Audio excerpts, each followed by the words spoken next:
Hello, thank you.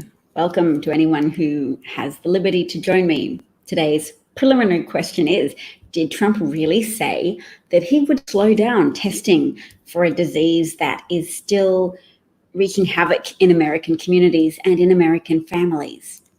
And of course, the answer is yes. We'll listen to him say that from his own mouth, and that's how it goes. That's how it goes. America still has a leader who is not only neglecting to help his country and the citizens he leads, but actively sabotaging the actions of anyone who is trying to create good outcomes for Americans, trying to test, trying to identify who has a disease, who needs to be quarantined, who's an asymptomatic spreader or a pre-symptomatic spreader.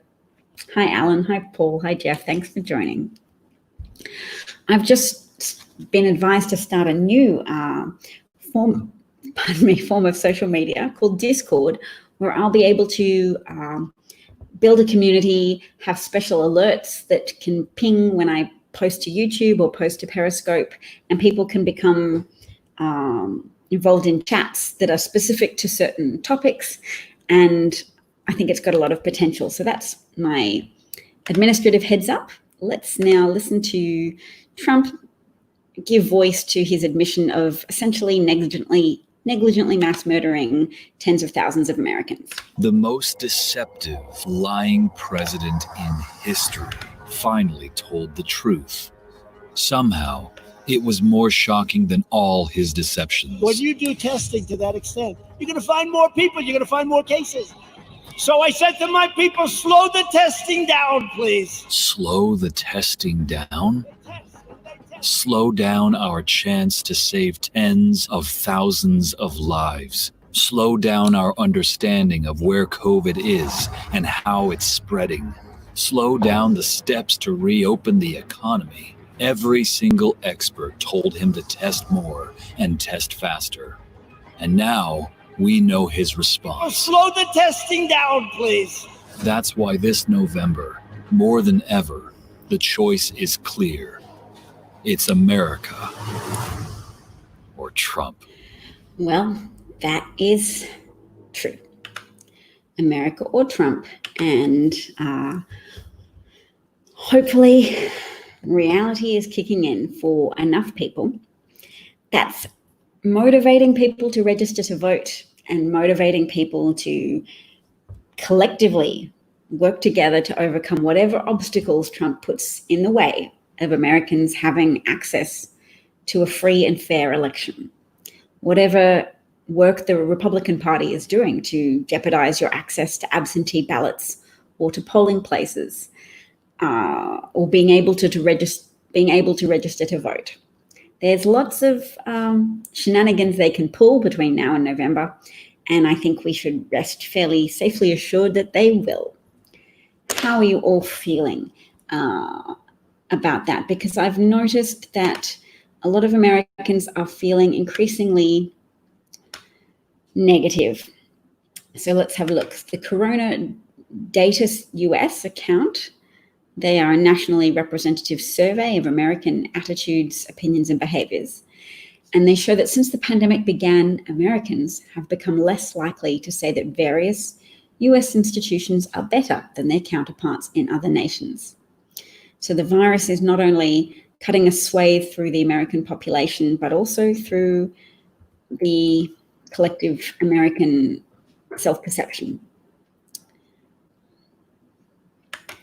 It's not all bad. Pence tried to claim that Trump's comments were just in jest. Yes, only a reporter has this last hour asked Trump if he was in jest, and he said, "I don't kid." So since all of the people have tried to explain that Trump was joking or making a passing comment, he's clarified that he meant what he said, because he loves throwing his enablers under the bus periodically as well. Jeff argues that they should stop testing at the White House. Trump does have access to multiple tests multiple times a day if he so chooses, unlike the rest of Americans. And as every American encounters difficulties in getting a test, as every American encounters stories from their friends or relatives or acquaintances that they've struggled to have a test or get access to a test, they will remember. They will remember, I think, this moment, because we won't be quiet about it, that Trump has been so adamant that he thinks testing just reveals cases, as if he thinks testing creates cases. Yes, Trump gets to use a type of machine that doesn't involve a swab, I think. But also has low reliability ratings, so that if you use it multiple times, maybe it'll average out with a degree of accuracy. Actually, let's watch Sarah Cooper.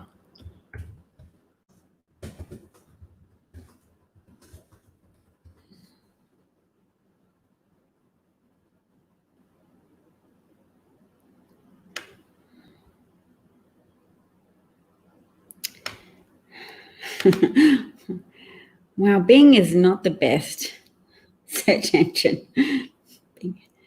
I've got to get out of it. It's giving me everything but Twitter. No, I specifically put Twitter in the subject line. All right, I've got it Twitter specifically.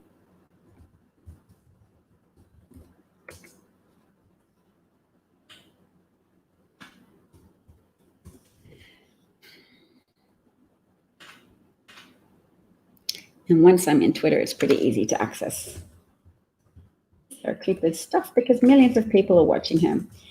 You're all probably fairly familiar with her work by now, but she makes listening to Trump a little more palatable. So it's not a new thing, really, that Trump is oh,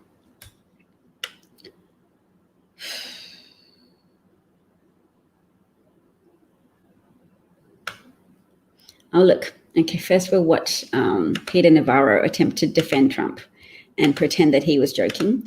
And then maybe we'll listen to Sarah Cooper and we'll watch the fact that reporters are saying Trump said he wasn't kidding. He does not kid. Part on what the president said about coronavirus testing at his rally last night, which alarmed quite a few health experts. Take a listen. When you do testing to that extent, you're going to find more people. You're going to find more cases. So I said to my people, slow the testing down, please. Come on now, Jake. You know it was tongue in cheek. Did the president? Come on now. That was tongue in cheek. Please. I don't know that it was. I don't know that it was tongue in cheek at all. I know it was tongue in cheek. He has said similar things for months. Tongue in cheek. He has said similar things for months. Yeah. But you know what? We got. But he has said similar things for months. That over 30 million people unemployed, and we've seen over 100,000 people die because of the China Wuhan virus. Let's talk about some serious issues, Jake. I don't want to go there. I think there's some really important things. I'll break a little news for you. I think testing is a very serious issue. I'm not the one making jokes about it. You're the one that said the president. Come on, it was a light moment. The president was being tongue in cheek. All right, we're 60 seconds into a tongue-in-cheek thing. Ask and answer it. I think what's important going on in this world today are things like. Yep.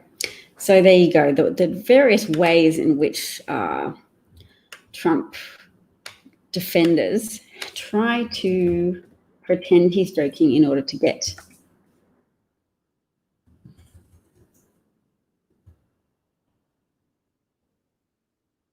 to try and get out of sticky situations where Trump essentially admits to negligent mass murder.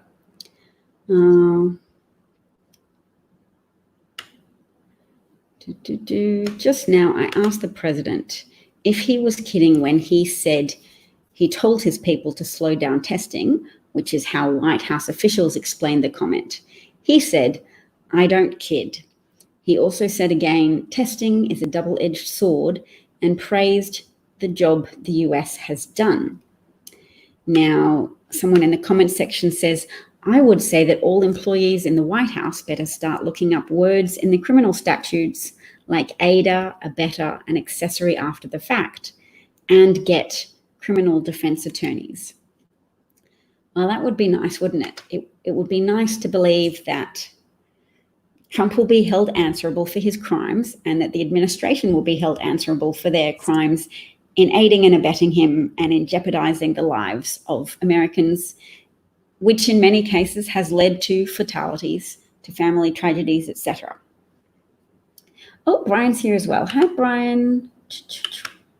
Hello. Hello, Cosmic Rose. Hey, everyone. So yes, when Trump says testing is a double-edged sword, he's highlighting for us the fact that he only governs, as multiple fascists do, he only governs to save face, he only governs for optics. And I think you could safely say that a lot of Republicans appear to be on that pattern of behavior as well. So that the term politicized has become such a negative term when politics at its base is a word referring to ideas about how to best govern. So under Republicans, when you say politicized, you basically mean Republicans are dragging a conversation into attack territory where they baselessly attack people for doing the right thing, and they baselessly confect outrage and pretend to be scared by communists or Mexicans, or covertly they pretend to be afraid of Jews, only they stand in terms like globalists. When you hear people rail against globalists, they mean a conspiracy of all-powerful Jewish people, which is a conspiracy that belongs in the history books along with Hitler, but people love to revive Hitler's ideas and find different ways to try and promote the same outcomes. They're all the outcomes of psychologically damaged people or psychologically malfunctioning people who like to externalize problems and say, rather than confront any flaws or weaknesses in our society, rather than strive to make things better, let's just all unify around an external villain that we can say is the repository of all that's wrong in the world. It's the Jews. The Jews are everything that's wrong about the world, or it's the Mexicans, or it's the immigrants. And then we, who are not Jews or Mexicans or immigrants, are the repository of all that is good.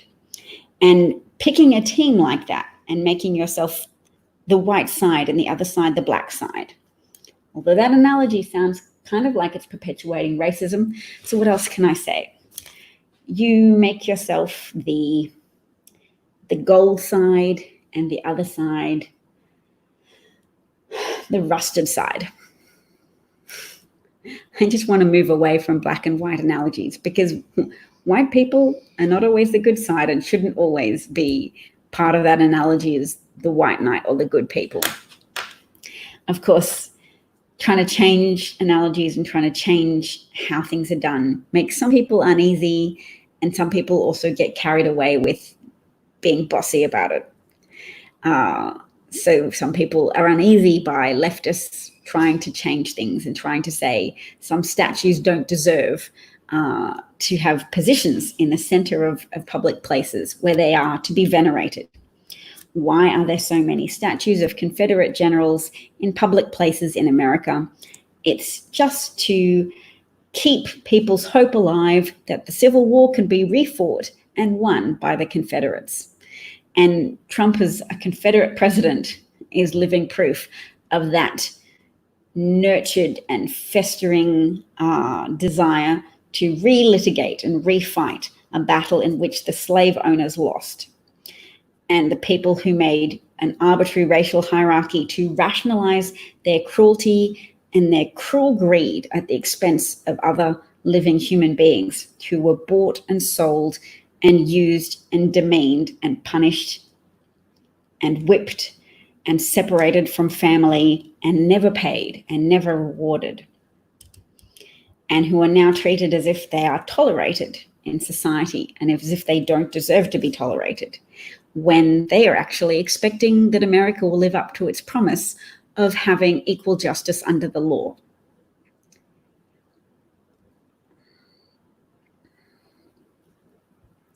Yes, and the Confederate flag is probably to black people what the swastika is to Jewish people. So having Confederate statues up is like saying, don't take down statues of Hitler. We've got to keep statues of Hitler up to remember our history. Nobody asks the German people to do that. Germany knows you crack down on indulgences of hatred, because hatred can be contagious, hatred can be irrational, and hatred can grow exponentially when you empower pitiful people who have nothing better to do with their time and their emotions and their lives than hate, denigrate, and despise other people, and so give themselves a confected and unmerited sense of superiority. So let's go back to covering some more of the actual news.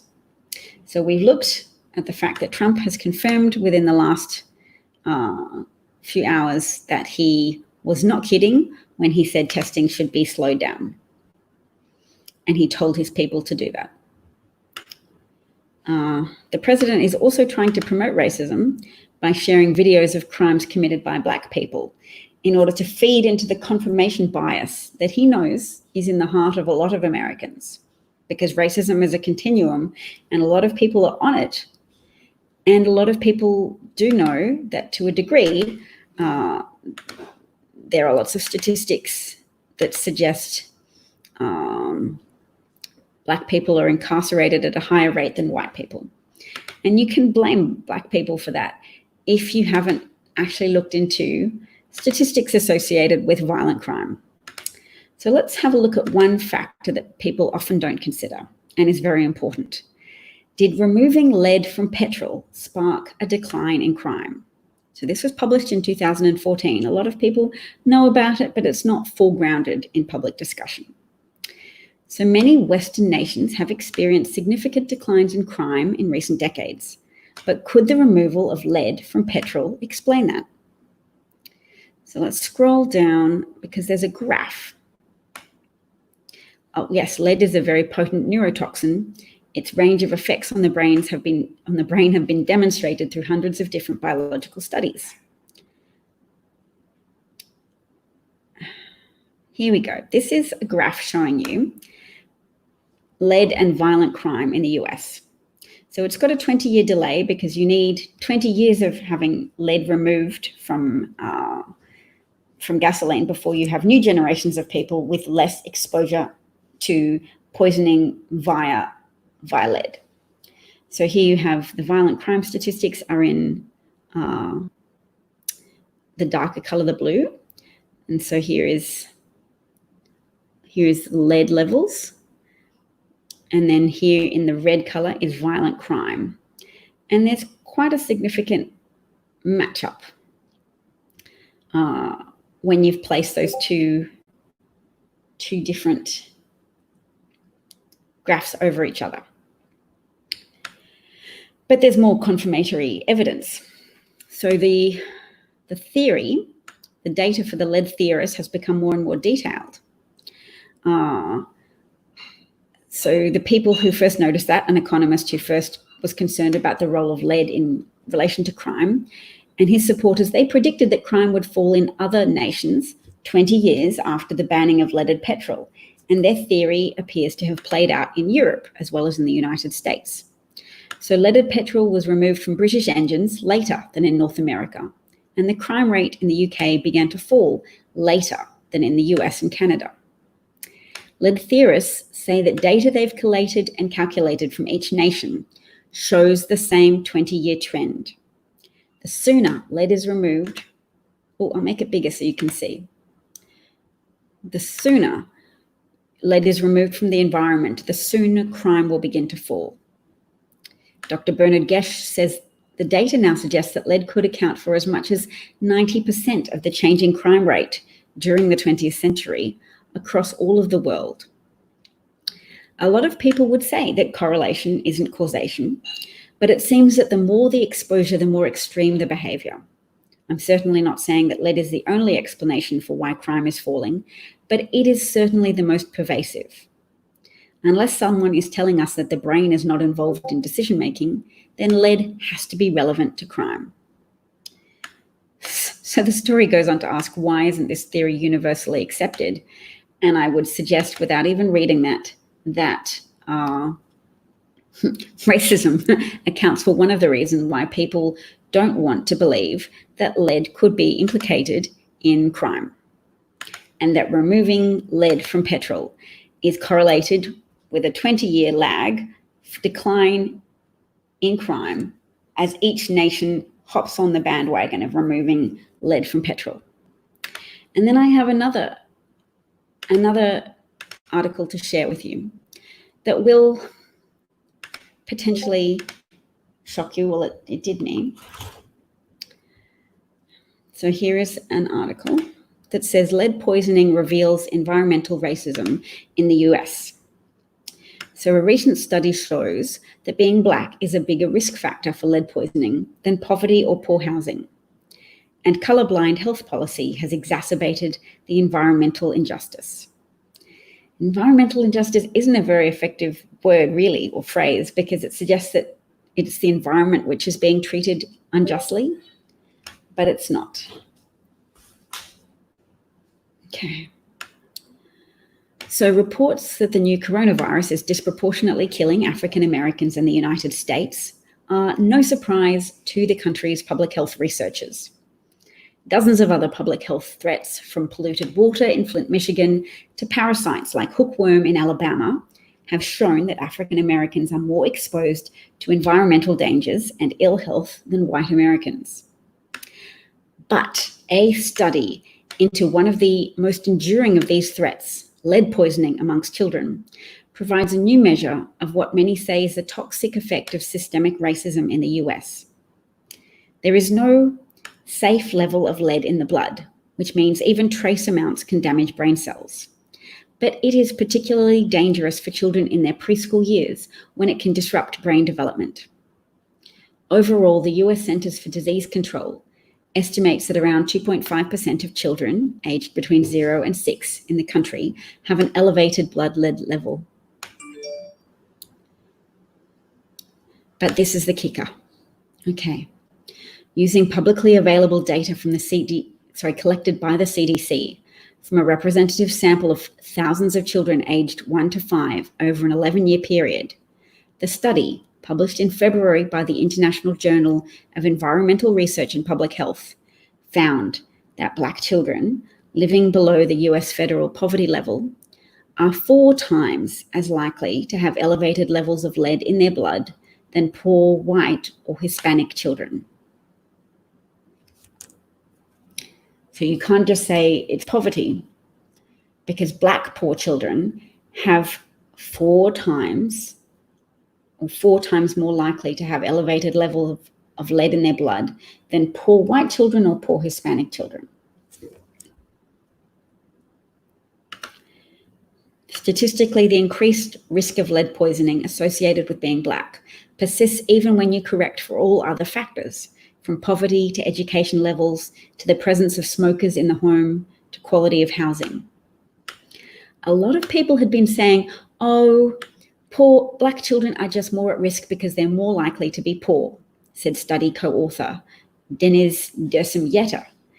And I would have thought that too, that it just correlated with poverty, and poverty was a systemic problem as well due to redlining and other iterations of systemic racism.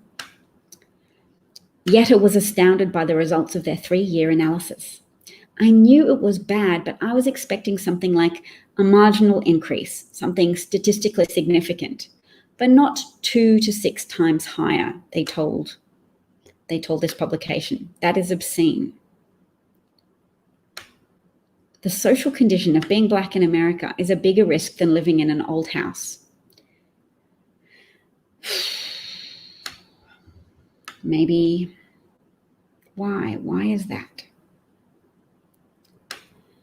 In other words, Black children living in houses, living in buildings built between 1950 and 1977 are 6 times more likely to have elevated levels of lead in their blood than white children living in a building of that era.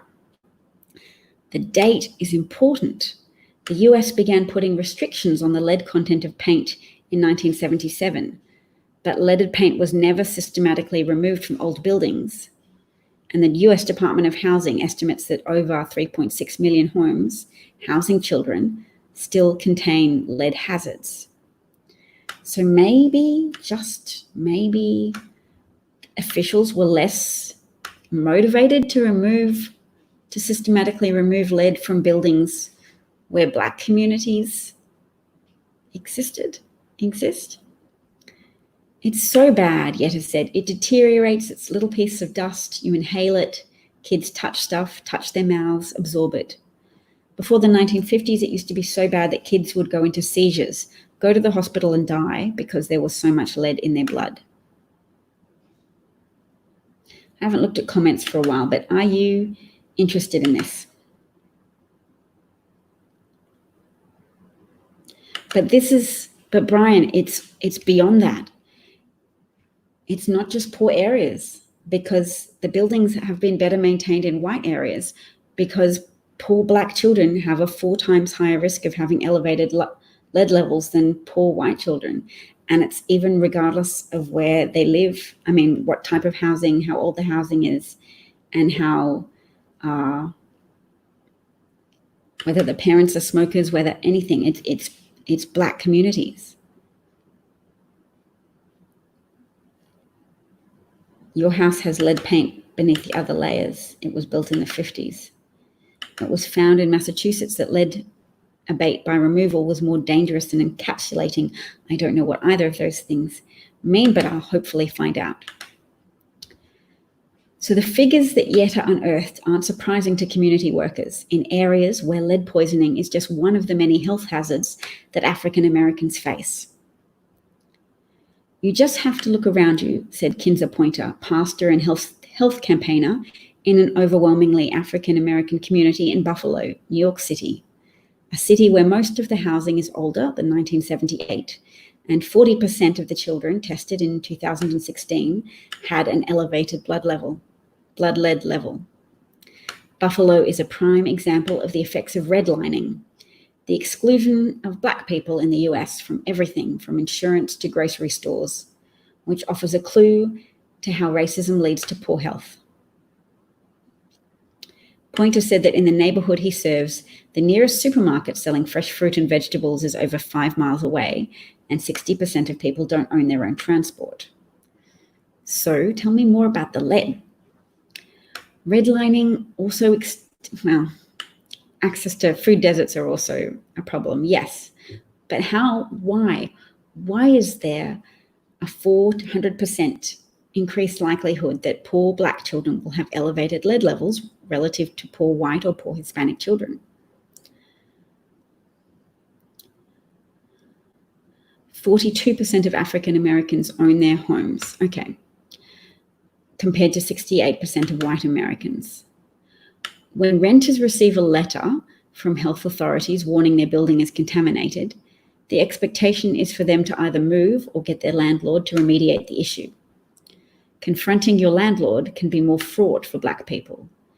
A 2012 study showed that African Americans face disproportionately higher eviction rates than whites in the same income brackets. And moving voluntarily may mean breaking a lease and losing a deposit, making it still harder to afford a lead-free home.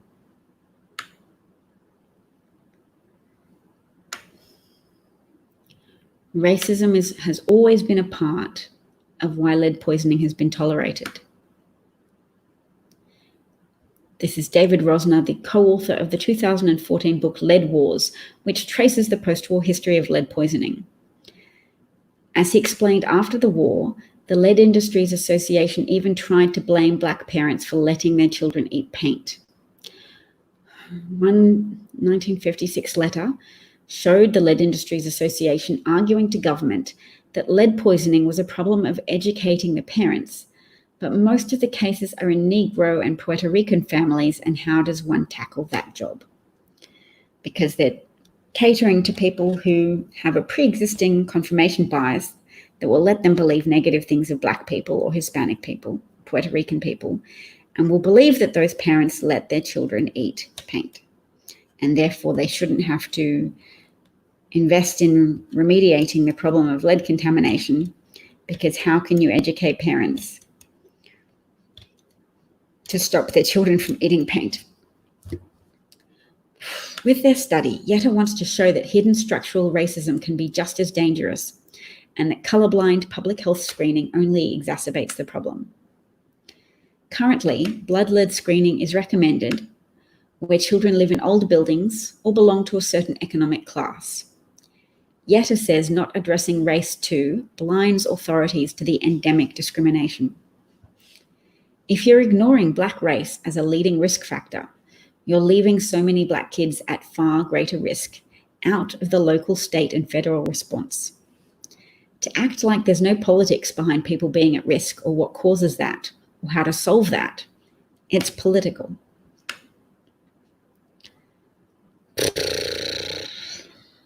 Okay, so that's good to keep in mind. Being colorblind in policy application renders people less responsive to the very real likelihood that Black children are more likely to have under-addressed problems of paint in their households because white authorities decided not to remediate the problem in Black communities.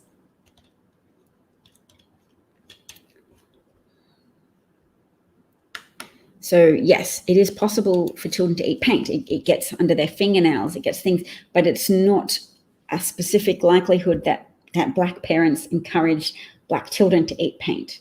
There is no differentiation in racial response to paint in a house. Children are children, and there's no racially conditioned response. But there is a politically conditioned response along lines of racial discrimination.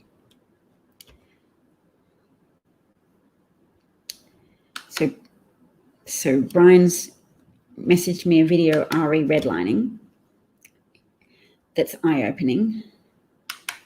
Thanks, Brian. I'll try and watch that, because redlining is a way for the perpetuation of these disadvantages, and not disadvantages, active condoning of lead poisoning of Black children, because Black communities are seen as less than. And then lead poisoning is associated with high levels of violent crime. It's also associated with high levels of learning difficulties. And I guess high levels of learning difficulties, when you have police in schools, are associated with spiraling cycles of negative interactions with police officers, resulting in children developing an identity that they're no good, that they're trouble, and becoming ingrained in a prison to pipeline, a school to prison pipeline. So it's good to look into some of the mechanics as to how that is achieved, how America succeeds in poisoning Black Americans and then demonizing Black American children by having police officers in schools, when children might have learning difficulties or anything as a collective consequence of higher exposure to neurotoxins, which disrupt brain activity and disrupt brain development when the exposure is for young children who are exposed to lead particles in houses where the governments have not taken action to remediate lead paint. Yes, we do. Jared is a slum landlord. Yes, so it sounds like those commercials for kids not to eat paint chips was probably the Lead Association pretending that they were doing something to fix a problem. Yes. Do children usually eat paint chips?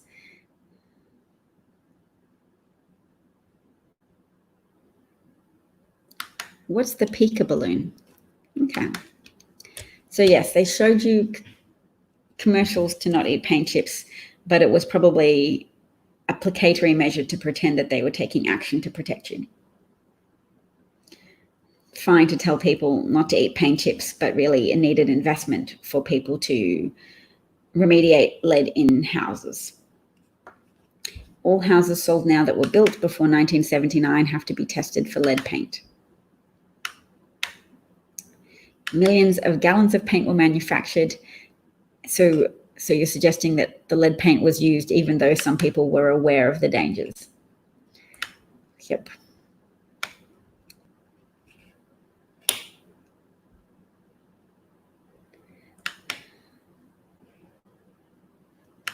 So it was a problem in the 1950s that kids ate paint chips? I can imagine it was.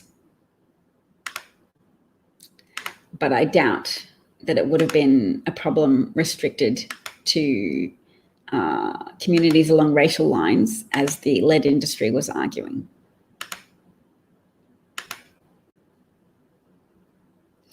All right. This is just a couple of pictures to remind us of Trump's friendship with Epstein, and Prince Andrew with Ghislaine Maxwell in the background as well. So here is Virginia Roberts, now Virginia Giuffre, who is suing Alan Dershowitz for defamation because he said he didn't have sex with her and that she was a liar. And she said that Epstein pimped her out, sex trafficked her, and made her essentially have sex with Alan Dershowitz on multiple occasions. So she's now suing Alan Dershowitz for defamation for saying that she's a liar and that never happened.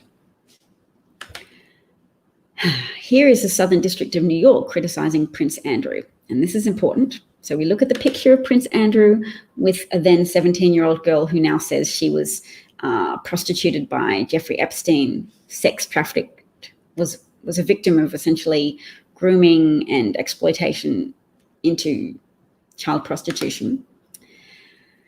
So the Southern District of New York made a statement. Oh, this is Jeffrey Berman. You'll know him. Trump and William Barr just fired him.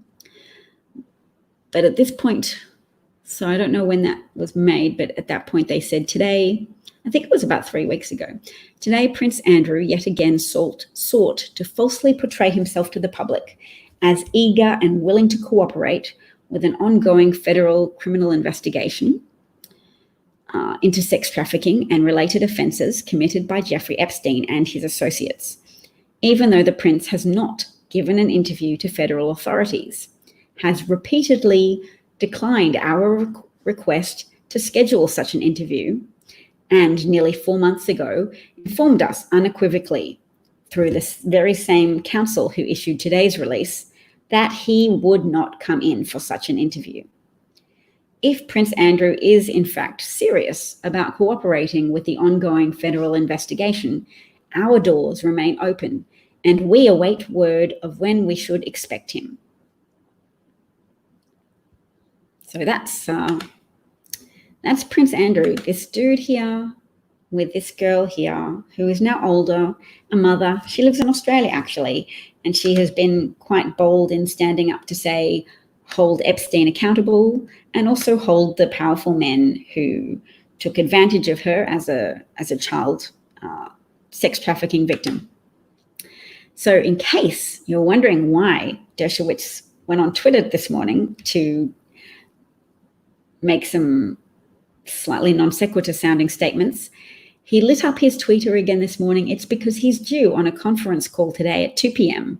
and the judge has begun to unseal more documents in the case. So that's exciting. So 2 p.m. today, Epstein has a conference call with a judge who has been unsealing more documents. So I'll open that link now and we'll have a look at that.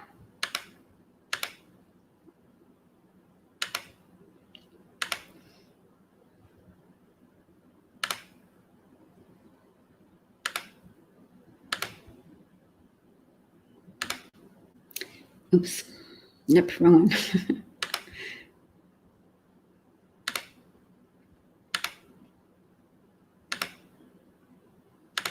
Okay. So here's Ghislaine Maxwell, daughter of a British publishing giant, supposedly, who had connections to the mob. Her father mysteriously died, potentially by suicide, by drowning off a yacht, and she became the girlfriend of Jeffrey Epstein. She's now, I think, wanted by police for questioning in having been accused by multiple girls of having been involved in pimping them, having been the madam to Jeffrey Epstein, having helped talk girls into working with Epstein, to promote their modeling career or their something career, and giving him massages for $300, and then exposing them to then being raped and inducted into an existence of being prostituted if they couldn't easily escape. So there's Virginia Roberts, who you saw previously in that picture with Prince Andrew, and there's Alan Dershowitz. So the judge presiding over 2 Jeffrey Epstein-related cases has scheduled a hearing for Tuesday afternoon. That's today. In a few hours, I'll be asleep, but you guys will be awake. The matter involves separate civil lawsuits filed by alleged Epstein victim Virginia Roberts Giffra against Ghislaine Maxwell and Harvard Law professor emeritus Alan Dershowitz. So there's a dial-in conference call. In May, Judge Preska accelerated the process for unsealing documents that names the names of non-party individuals, documents which are part of a years-old defamation case that Giffra brought against Epstein's alleged madam, Maxwell. Maxwell called Giffra a liar, and Giffra sued. Though Giffra's defamation case against Maxwell ended in 2015, Giffra's attorneys have fought a protracted legal battle seeking to unseal documents, initially filed under seal, that may contain allegations against other public figures involved in Epstein's infamous elite social circle and alleged child sex trafficking scheme. Maxwell, though often accused of being a top Epstein co-conspirator, has long denied wrongdoing. Most recently, Maxwell's lawyers filed objections to the unsealing of certain documents because they are afforded the lowest presumption of public access. I don't know what that sentence means. Afforded the lowest presumption of public access. Okay. The filing noted that the series of pleadings concerns Giffra's attempts to compel Ms. Maxwell to answer intrusive questions about her sex life, and quotes extensively, selectively, and misleadingly from Ms. Maxwell's first 7-hour deposition. Okay, so these unsealed documents will pertain to 7 hours worth of questioning of Jeffrey Epstein's madam. So Giffra, in addition to accusing Prince Andrew of sexual abuse, has claimed that Dershowitz, a former Epstein lawyer and massive Trump defender, knew about Epstein's operation and was also a participant. Giffra claimed that she was forced to have sex with multiple rich and powerful men, including Dershowitz. According to Giffra, Dershowitz had sex with her whilst she was a minor and working for Epstein. Blah, blah, he's repeatedly denied it. Our position is that I've been truthfully calling Giffra a liar regularly, blah, blah, blah, blah, blah, blah. I kept my underpants on when I had a massage at Epstein's place. All right.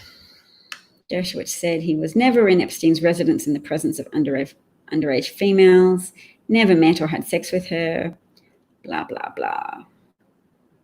We don't believe you, Epstein. Not Epstein, Dershowitz. It's your super best friends. Yes, it is likely that it's the ugly results of Epstein and sex trafficking that has altered Dershowitz's politics and made him such an adamant Trump defender. Because yes, Epstein cultivated a lot of wealthy, powerful people, including in academia, and had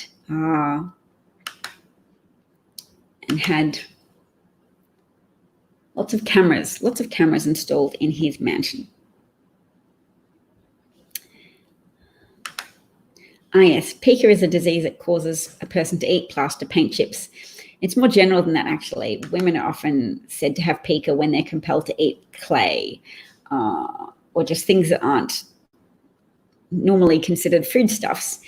And it's so frequent an occurrence for pregnant women that people have sometimes hypothesized that it could be related to a need to consume things that will interfere with internal parasites or supply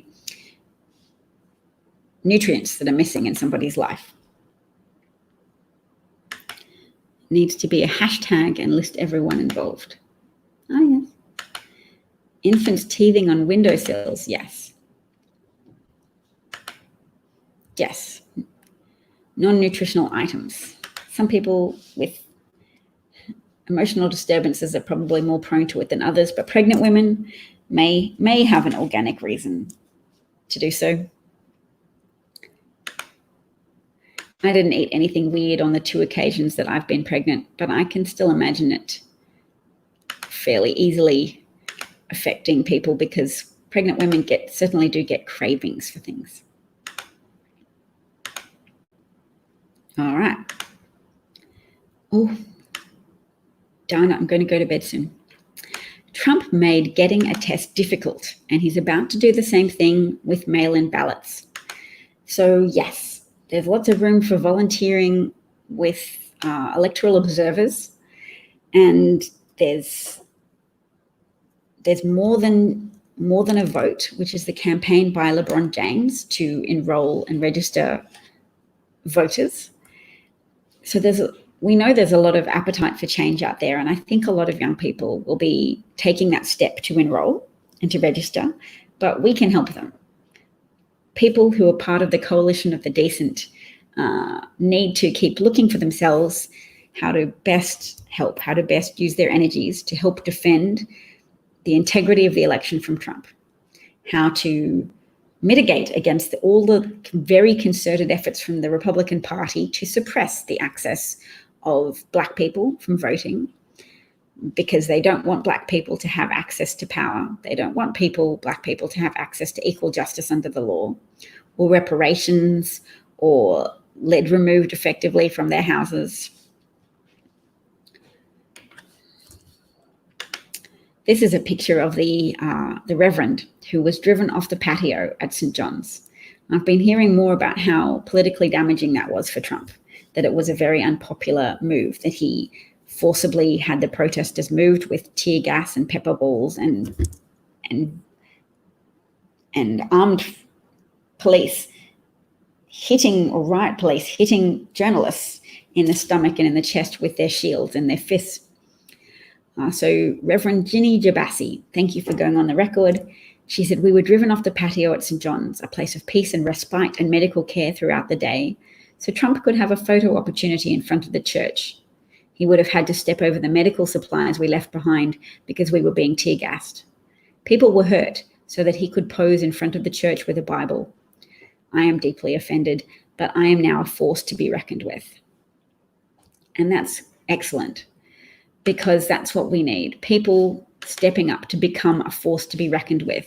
And when you take on board how much Trump and the Republican Party that helps him and enables him and props him up, how much they are threatening your peace and your lives, not just targeting Black Americans, but that everybody else is going to be collateral damage as well, from Trump's failure to test for the coronavirus, from Trump's failure to advocate for mask wearing, which is the closest thing anybody has to a vaccine in terms of its effect on reducing viral transmission.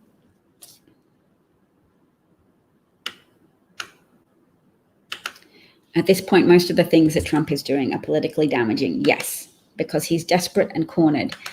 How do you guys feel about the fact that he's just cut off a lot of legal avenues for immigration as well?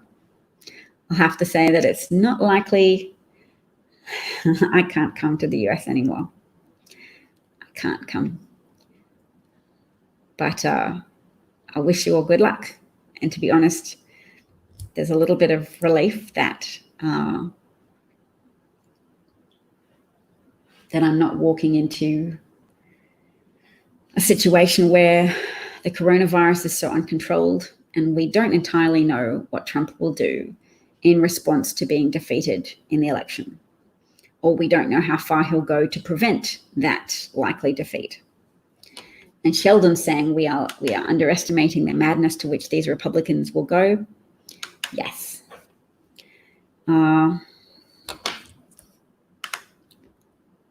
That reminds me. Let's watch this video. It's important.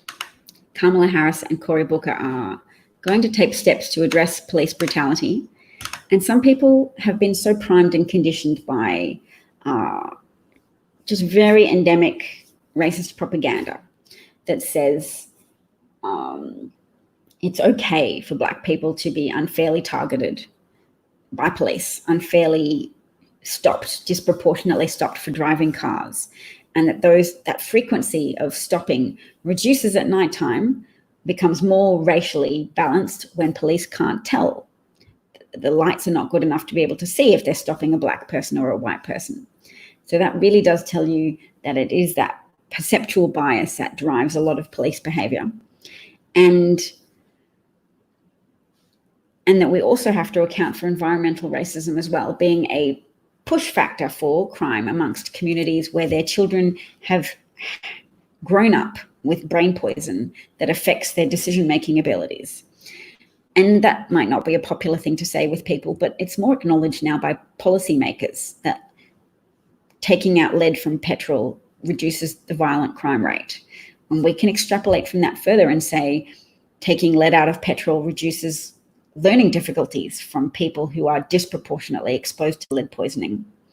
And that disproportionately pushes, when compounded by the factor of over-policing in schools, that police officers are put in schools.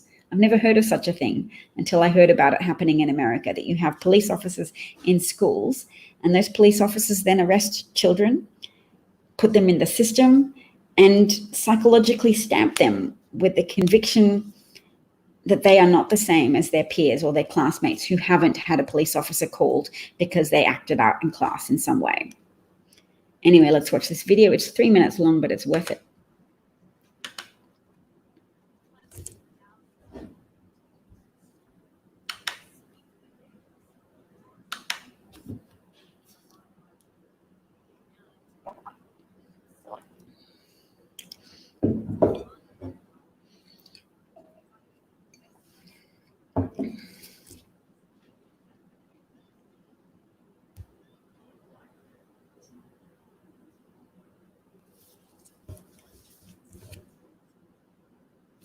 Okay, thank you, Sheldon.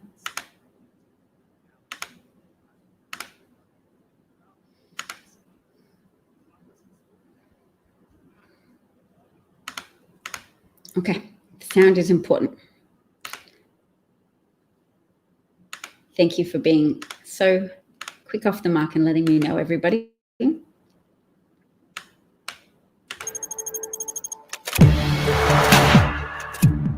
Hundreds of thousands of people have taken to the street to speak the names George Floyd, Ahmaud Arbery, Breonna Taylor, and so many others in our fight to honor their lives and to fight for justice for them and so many others.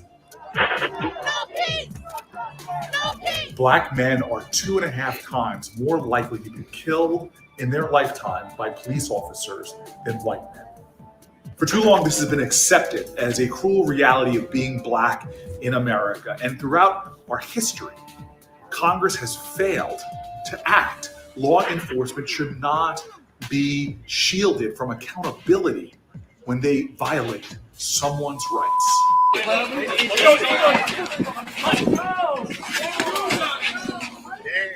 Senator Cory Booker, the Congressional Black Caucus, and I announced the Justice in Policing Act, which would do a number of things, but require accountability for police officers who break the rules and break the law. And in particular, it's going to require pattern and practice investigations, patterns and practice of discrimination in law enforcement agencies. It's going to require that we have a national standard for the use of force. It's going to require independent investigations, all in the name of making sure that justice is real in America. We have confused having safe communities with hiring more cops on the street. We don't need more cops on our streets to make our communities safer. We need to invest in our communities while addressing police brutality. This bill improves practices and training to prevent tragic events and the murders of George Floyd and so many others. It would require federal uniformed police officers to wear body cameras at all times. It would also make lynching a federal crime and limit the transfer of military-grade equipment to state and local law enforcement. These are just a handful of solutions we've proposed in the bill that will move us forward to being a more just and equal society. And we know we have so much work still to do. When even last week in the United States Senate, we could not get consensus on the need for a federal law saying that lynching is a crime. There's still so much work to be done after the 100 years of this issue. In this year of our Lord 2020, we still can't get this thing passed. We know the fight continues.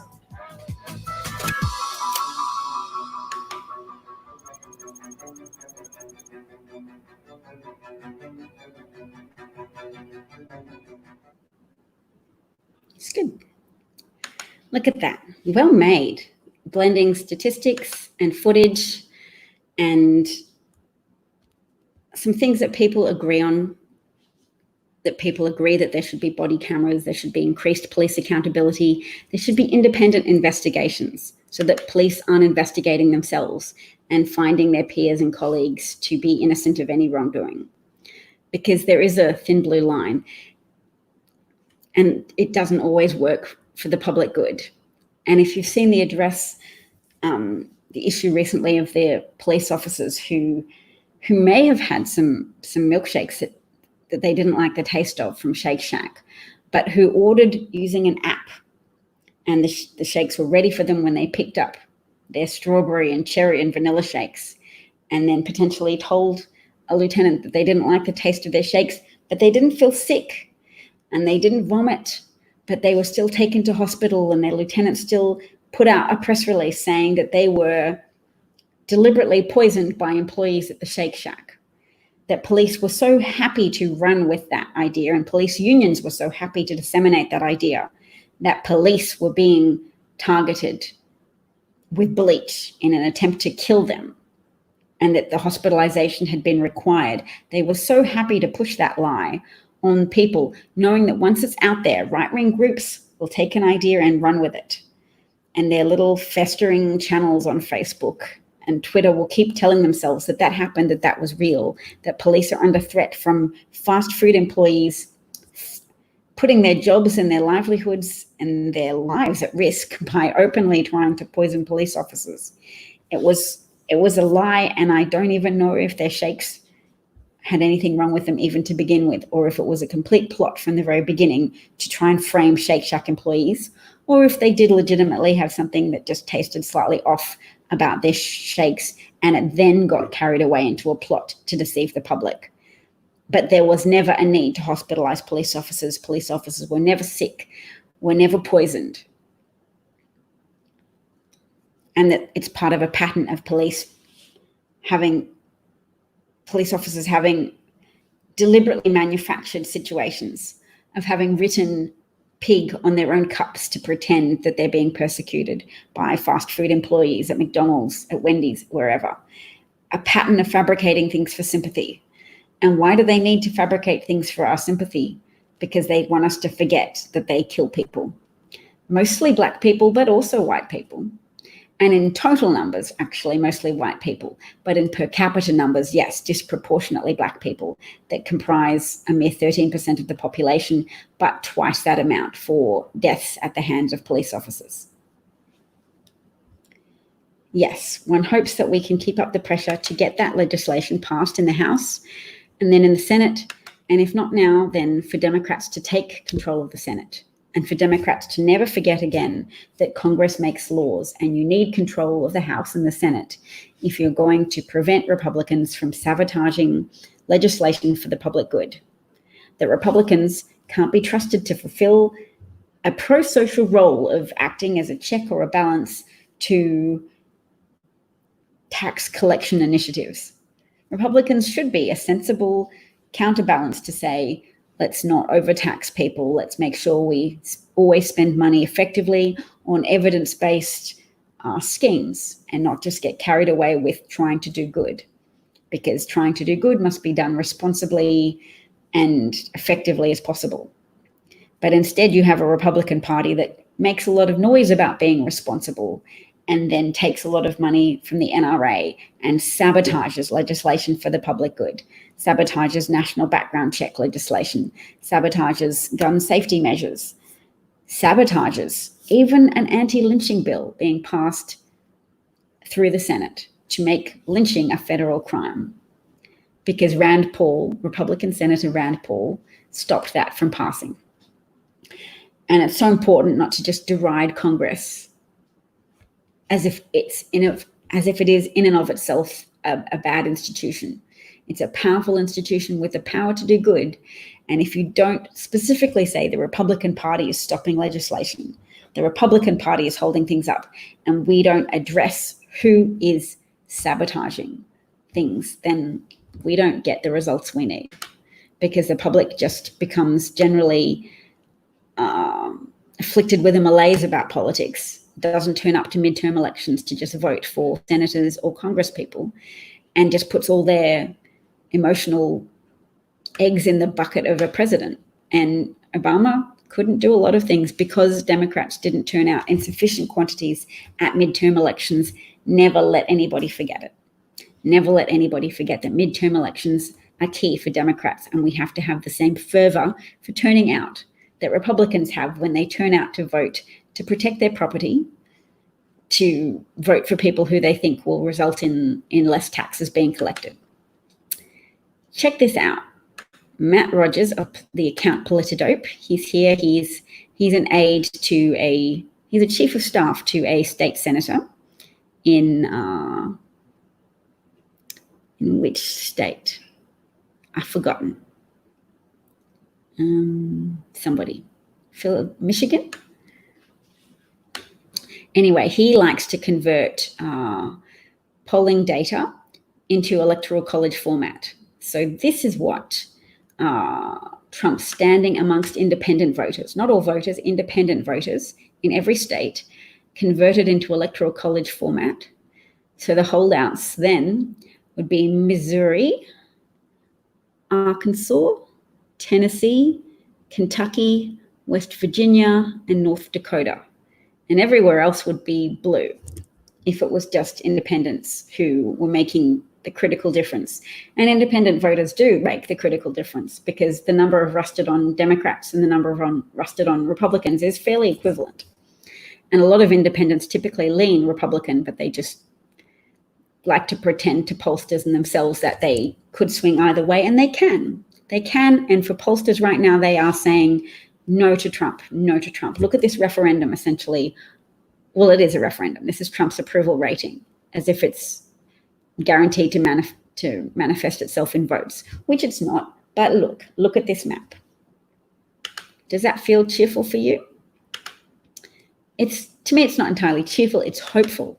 It's like, if we put in the work, if we help people access the vote, if we make sure that people are still able to get access to mail votes, if we make sure that there are election observers who make the Republicans count the votes, the absentee vote by mail votes, they have to be counted, the applications have to be sent out.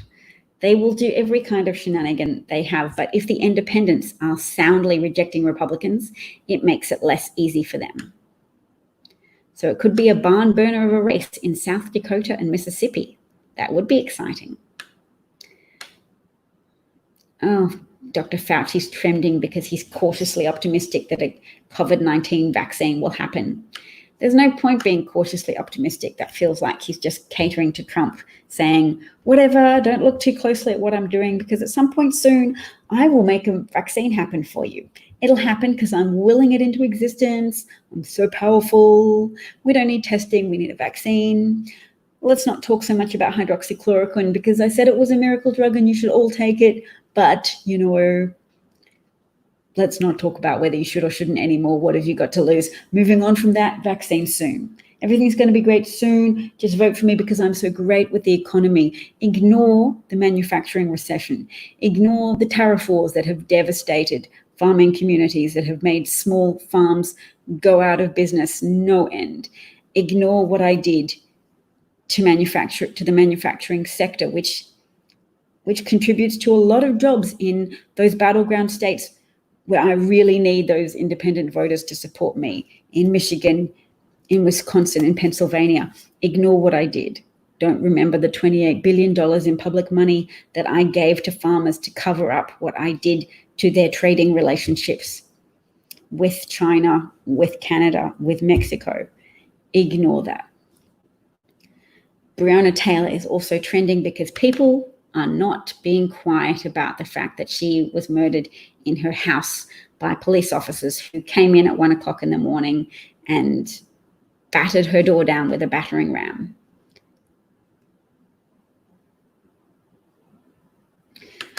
Well, at least independents give political parties incentive to win people over.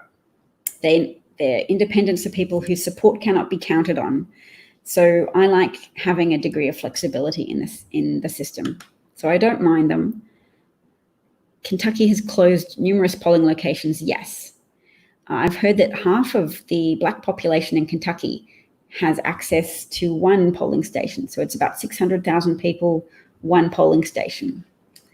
But hopefully there's lots of absentee ballots because of the coronavirus. Hopefully people are still making it out to the polling stations that they can. Have you guys seen any footage yet? Hopefully the queues are not too long. And if they are too long, hopefully people have access to pizza and people are donating to the Kentucky voters. So they get pizza while they're in line and they get water given to them if they have to stand for 8 hours in a line.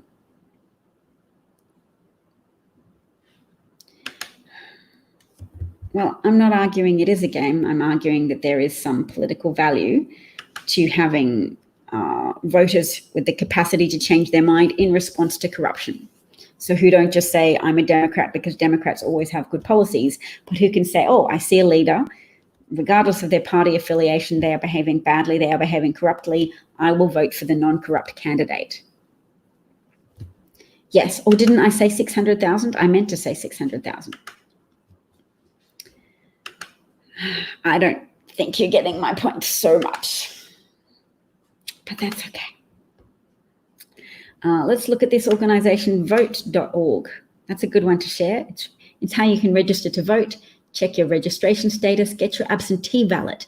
Fast, free, easy, secure, nonpartisan. Wow, that sounds good. I will retweet that. That's a resource for people. Oops.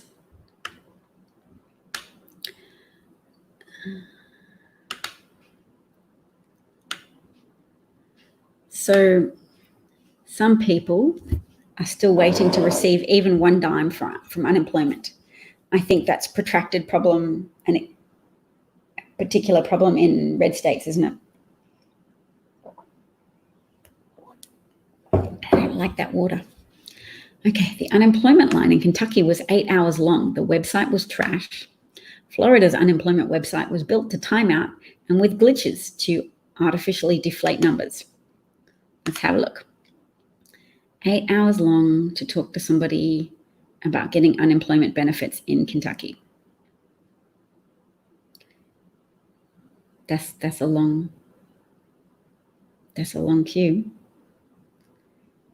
Oh, we're still going out. It's a 19-second long queue. Wow, that's really speeded up. And that was you've got to get going. Thanks, Brian. Nice to talk to you. Have a good shift at work. Stay safe. You've got your absentee ballot. Yes. Yes, Kamala Harris. 100%. I'm happy to know that everybody agrees with me, or at least 28% of Democratic voters favor Kamala Harris, which is the highest figure compared to 13% for Elizabeth Warren and 12% for Klobuchar. Still Klobuchar, but she's withdrawn from the race now.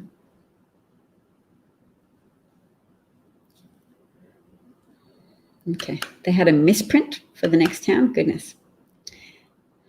All right, take care, Brian. Thanks for joining us.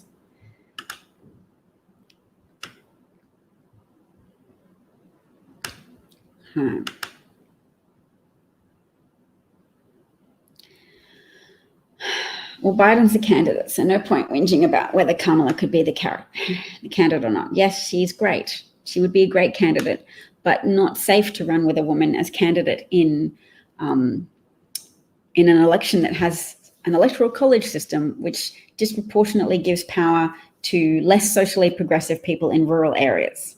The Electoral College system weights votes towards rural Americans, and they are not as socially progressive as city-dwelling Americans, and they are less comfortable with the idea of a female president.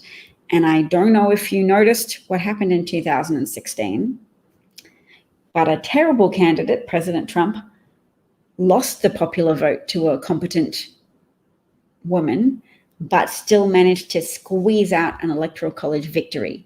So it's not worth it. Kamala Harris is excellent, but Black pragmatic voters understand enough about America to know that it's not the time to risk another 4 years of a fascist who murders hundreds of thousands of African Americans. Well, I say hundreds of thousands, sorry, I should say tens of thousands, but it may get to hundreds of thousands because Black Americans are still disproportionately dying from the coronavirus.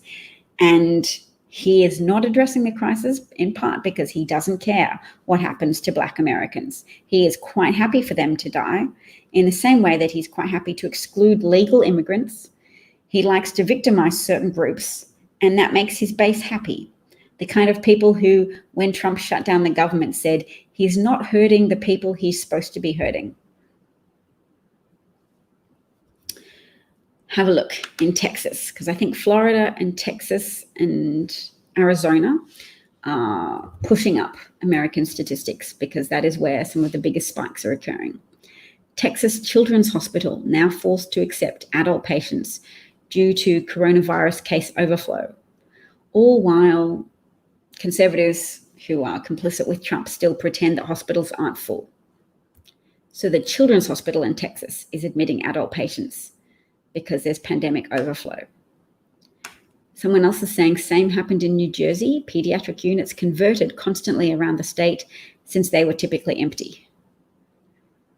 5,000 new cases in Texas today, 2,000 of them in Harris County in Houston. So this is what? Daily hospitalizations. Yeah. Wow. So hospitalizations is a great data point to look at because it's better than just new cases. If the Trumpists are going to lie and say that the new cases are just young people who are asymptomatic, who aren't going to have any problems. Young people are having problems at lower rates, but it's still affecting them and it's still affecting their lung function. It just becomes harder and harder for Trump supporters and even Trump supporting independents to pretend that everything's okay.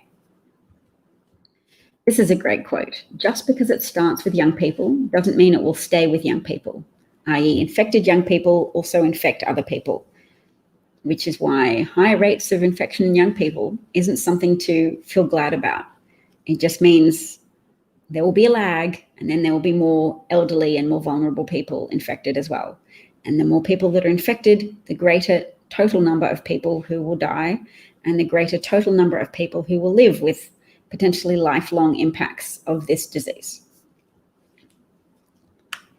This is an awful update. Over the weekend, the CDC order effectively eliminating humanitarian protections at the border was silently kept in place by the CDC for another month. Today's hearing with Dr. Redfield is the first opportunity for members of Congress to question him on this. The cruelty is the point. These are people who are pushing ahead with Trump's directives to harm and hurt migrants, migrant children, migrant adults, migrant men, migrant women, in order to curry favor with people who have had an appetite for cruelty, fed and watered and amplified and grown into a hysterical frenzy of antisocial longing for other people to have harm, because they have been taught that these are invading people, that these are an enemy. They act like they're in a war against migrants, and therefore any use of force or any brutality, any death by negligence is cheered by Trump supporters, and those are the people who Trump is trying to keep happy. It's not an expanding base, but for some reason, fascists just really like to have a strong and vocal base, because even when they've lost support from everybody else, having really fervent, passionate supporters helps to intimidate other people, And the fervent crazy supporters often tend to be the violent ones who have guns as well, or who have excessive guns. Oh, look, a lot of guns are excessive to me, but I guess if you live in a society where too many people have had lead poisoning as children, then yes, maybe you fear violent crime enough to keep a gun in your home, but hopefully locked up enough responsibly. Although even then, locking up your gun so that your children can't access it and accidentally kill themselves means you won't be able to access the gun yourself if you have a home invasion. Really, the best defense against a home invasion is probably a baseball bat that you keep near your bed, because your children are unlikely to kill themselves by hitting themselves with a baseball bat. But you can disarm someone if they are near you and you hit them with a baseball bat. A lot of heroes have done that, have just used their initiative in tackling people who are trying to mass murder Americans, tackling them and taking their weapon away from them. And they haven't had weapons. People who have weapons in a mass murder situation are sometimes fired on by police or just add to the confusion.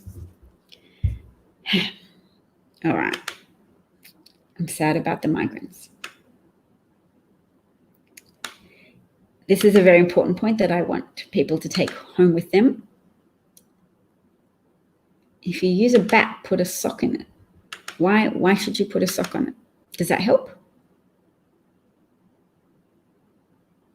Migrant farm workers who have high levels of COVID are moving to harvest in Georgia and South Carolina from Florida. Ah, yes. Well, that's going to be bad also.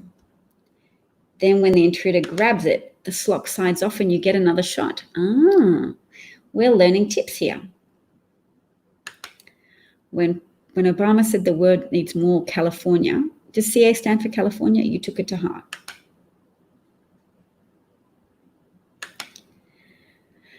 I didn't block you.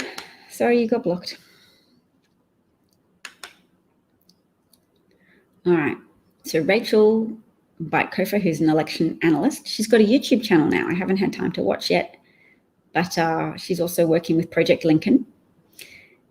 And she was very good at predicting the results of the midterm elections. She says, if we want November the 3rd to be fair and secure, then we need to petition for international observers and mediators to get involved sooner rather than later. That's a scary point, but necessary. Trump can't be trusted, I guess, and Trump supporters can't be trusted. They're happy to cheat. They're fanatically devoted to him now, fanatically and irrationally devoted to him, and they can't be trusted to do the right thing. The US has been on the observing side many times in partnership with other countries. The president is flagrantly engaging in voter suppression and misinformation tactics. Our allies need to step up. I, for one, am not just standing around and hoping things work out. On-site literal observation is one thing, certainly important. What she's talking about is a statement, commitment from the international community, especially the rest of the G7 and G20, that they don't like what they're seeing and will not tolerate anti-democratic actions without reprisals. This BS has gone on long enough, and someone needs to put a stop to it. Someone needs to get through to other key Republicans that there is a red line. We're going to have a vote, and we're going to count the ballots, all of them. Every citizen who wants to is voting, and we're not going to make them die to do it. We're not going to let you weed out all the brown and black voters or make them wait 12 hours. And then we're going to see what's what. Oh, good. And someone says this has already happened and they've already been invited. Invitation to observe November 2020 general elections. Was the invitation accepted? Has an invite ever been extended before? It's from the OSCE, Organization for Security and Cooperation in Europe. Archives. Seems to be traditional to invite them, but also says not binding. Okay, well, I hope they accept the invitation this year.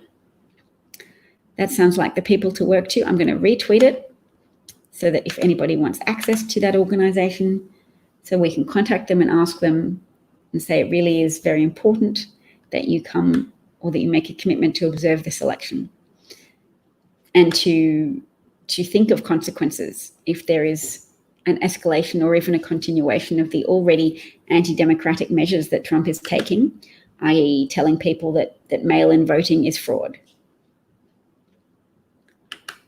Doctors Without Borders are setting up in Florida. Oh my God.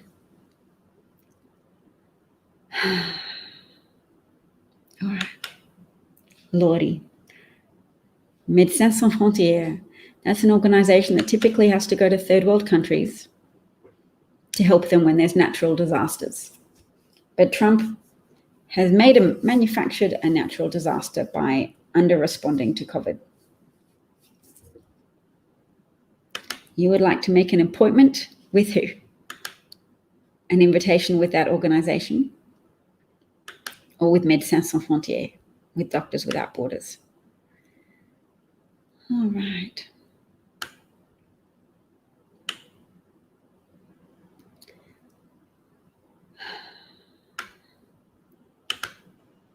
Yes, democracy is in peril, and it's not a hyperbolic statement. Indeed, when lying is tolerated from a president and racism is tolerated from a president, you get people who are irrationally frenzied, who don't pay attention to the news because they've been told, as all fascist leaders tell their followers, to pay no attention to the news. Hitler called them Lügenpresse, meaning lying press. Trump calls them fake news. He calls them enemy of the people. It's no coincidence that a lot of police officers were very comfortable in shooting at journalists, whether it be pepper balls or hitting them with shields. Journalists were attacked. They were arrested, despite being evidently journalists. Some of them were even broadcasting live. Yes, it would literally hurt to know he's president. All right, chaps, I thank you for your time and attention. I hope you have... What are all the little numbers that people are sending? A, B, C, D. That must be a new... not new, I've forgotten about it. It's a Periscope thing, isn't it? Thank you, you're welcome. You're welcome. I can see them for the first time because I realized I could open Periscope on another device and therefore see things. I will, yes. Take care, everybody. Thank you, Bob. Much appreciated, as always. I'd love to be like Kamala Harris.